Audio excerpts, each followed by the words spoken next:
Madagascar Information. Sotro moa zany dia tetikasa miady amin'ny tsy fanjary-tsakafo izay vatsiny vahoaka Amerikanina vola amin'ny alalan'ny USAID. Tetikasa mihoatra ny 5 taona izy io dia misy ONG anankitelo no manatanteraka azy eto Madagasikara, dia ny Adrano Mpitarika, dia miaraka aminy ao zany ny Lendolex sy ny IM. Dia ny faritra izay iasan'ny tetikasa zany dia misy faritra anankitelo, dia ny faritra Atsimondrefana izay misy ny ONG Lendolex sy ny IM no miasany, ary ny faritra anankiroa ambiny zany amin'ilay fahatelo dia ny Haute-Matsatra sy Amoromania, dia ny Adrano miasany. Misy sehatrasa lehibe anankitelo izay tanterahanao.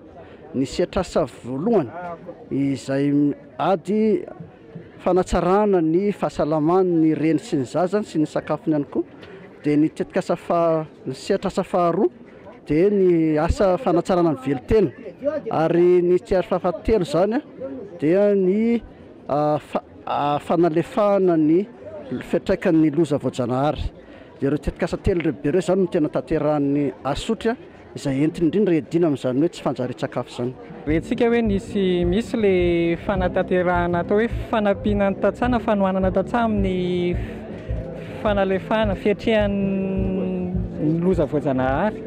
Dia misy karazana atao hoe foto-drafitrasa tahaka ny hoe lalana sy ohatra ireny le tohadrano mamatsy toerana fambolena ireny izay ho hatsaraina. Dia ny fanatsarana an'izy ireny rehefa atao amin'ny fomba fiasa atao hoe asa tana maro, izany hoe le tantsaha sy vondrona tantsaha no manao tana maro, manatanteraka, manatsara an'ireny foto-drafitrasa ireny. Dia mandritra an'ilay fotoana iasany no misy sakafo, tambin-tsakafo izay tsy avaiza moa ilay sakafo avy amin'ny vahoaka Amerikanina ihany. Dia sady mahazo sakafo izany izy no mahazo foto-drafitrasa